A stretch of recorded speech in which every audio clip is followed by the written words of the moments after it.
On April 5, 2025, customs officers at Nakuru County in Kenya stopped two teenagers and searched their luggage. What they found looked, at first glance, like medical supplies, syringes, small tubes, cotton wool stuffed inside. The kind of thing you might expect from backpackers who overprepared their first aid kit. Then they looked more closely.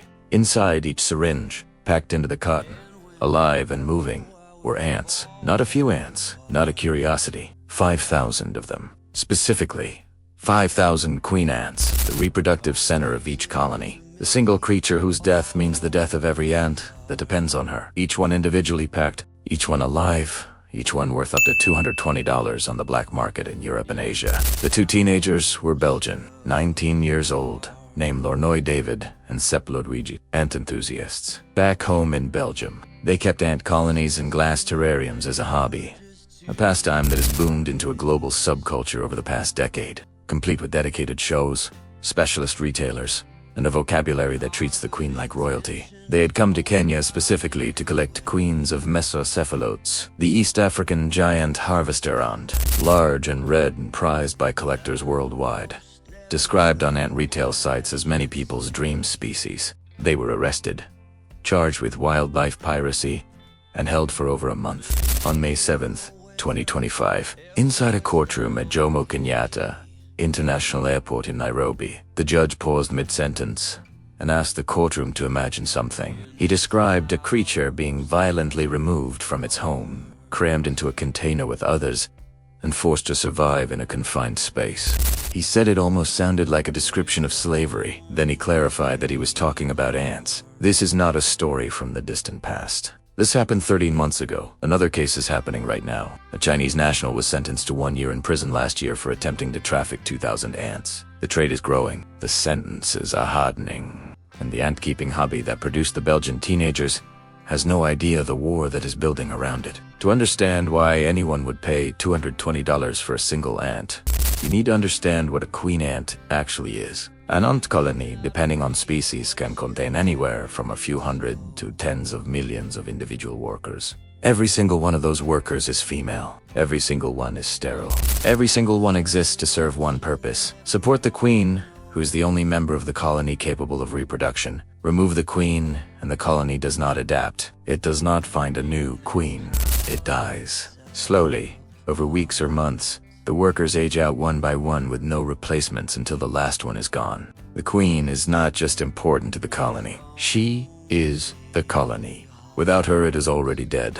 It just has not finished dying yet. For a collector who wants to build an ant farm from scratch, finding a queen is everything. Watching a queen found a colony from nothing, dig her first chamber, lay her first eggs, tend them through pupation into the first workers, and then begin the extraordinary process of building a civilization from a single individual is one of the most compelling things you can observe in a glass container on a desk. The ant-keeping hobby has exploded over the past decade.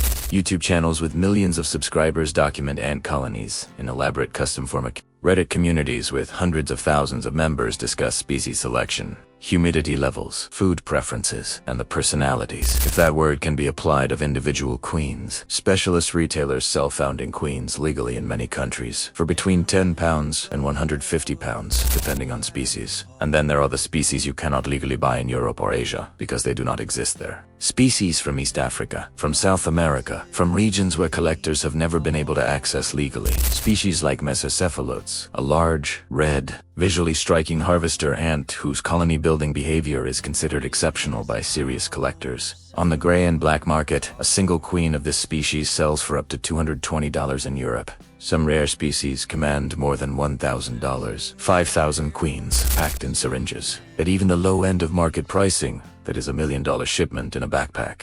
The method the Belgian teenagers used, syringes packed with cotton wool, was not improvised. It was the established technique of the trade. Cotton wool in a sealed syringe creates a stable microenvironment. The cotton holds moisture. The sealed space maintains humidity. No refrigeration required. No special containers. Queen ants in these conditions can survive for weeks long enough to clear customs, cross international borders, and reach a buyer on the other side of the world. On an X-ray scanner, a syringe filled with cotton wool looks like exactly what it is: medical supplies, standard first aid equipment. Nothing that flags an alert, nothing that suggests wildlife trafficking, nothing that would cause a customs officer to stop and look more closely unless they were already suspicious. The invisibility of the method is the point. When Interpol ran Operation Thunder in 2025, operation across 134 countries, authorities seized around 30,000 live animals. Among them were nearly 10,500 insects, spiders, and butterflies. That number represented a sharp increase compared to previous years. As enforcement tightens around large animals, elephants, pangolins, rhinos, criminal networks are not retreating. They are shifting. A report by Cephalotes documented the pattern precisely. Smugglers are moving towards smaller, less detectable species, specifically because they are harder to find, easier to transport, and generate lower sentences when caught. The Belgian teenagers were fined 770,000 Kenyan shillings, approximately $6,000 each. They paid and went home. Back in Belgium, they may resume their hobby. The 5,000 queens they took will never return to the Rift Valley. This is where the story becomes something larger than two teenagers and a syringe. Messor Cephalotes. The harvester ant they were smuggling is not an ecologically inert species. It is a keystone organism in the East African savanna. A single large Messor Cephalotes colony collects several kilograms of grass seeds per year. In the process of storing those seeds in underground chambers, they drop and disperse an unknown but significant proportion of them throughout the grassland. They are, in the language of ecology, a seed dispersal mechanism for the entire grassland ecosystem. Remove enough colonies, and the grassland begins to lose the very mechanism by which it regenerates itself. Dino Martins, an entomologist and evolutionary biologist in Kenya, said he was shocked when he learned that thousands of queens from this species were being harvested and shipped abroad in syringes. He was not shocked by the fact of wildlife trafficking. That is not new. He was shocked by the specific target. Because the harvester ant is so embedded in the mechanics of the savanna that harvesting queens at scale from the wild is not just collecting an animal. It is pulling threads from the fabric of an ecosystem. Kenya Wildlife Service classified the Belgian teenagers' arrest not as poaching, the language used for elephants and rhinos, but as biopiracy, the taking of biological resources that belong to Kenya's natural heritage, and removing them without compensation, without consent, and without any benefit returning to the country or the communities whose land those ants came from. The judge's comparison to slavery was not rhetorical flourish. He used it deliberately in a written ruling to make a specific point, that the logic of taking a living creature from its home and shipping it across the world in a container for the entertainment of wealthy buyers in another country is a logic with a long and ugly history. The species is different.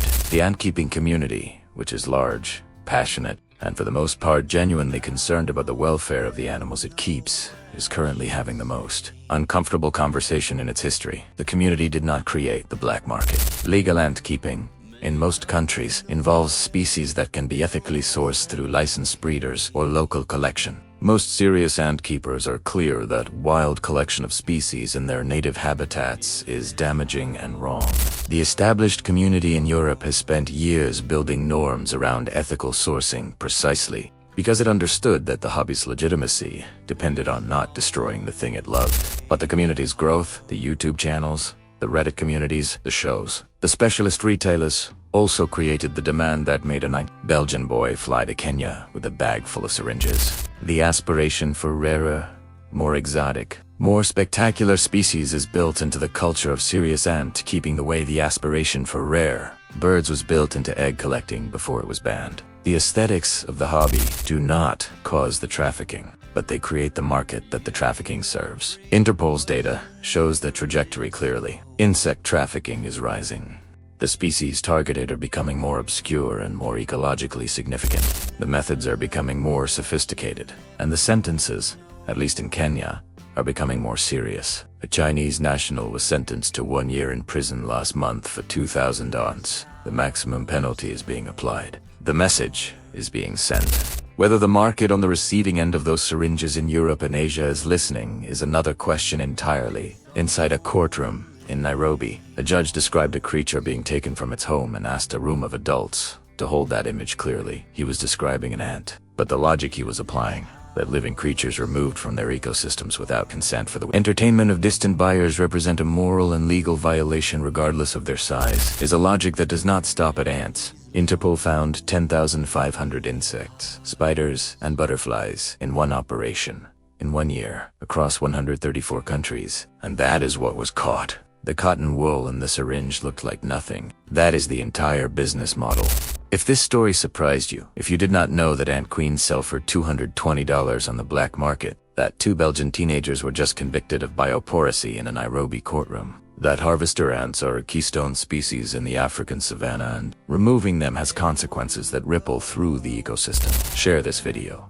Because the next wildlife trafficking crisis is not going to look like a dead elephant on a savanna. It is going to look like medical supplies in a backpack. And by the time anyone notices, the queens will already be in glass terrariums on desks in Belgium. Subscribe. True stories are always the ones nobody saw coming.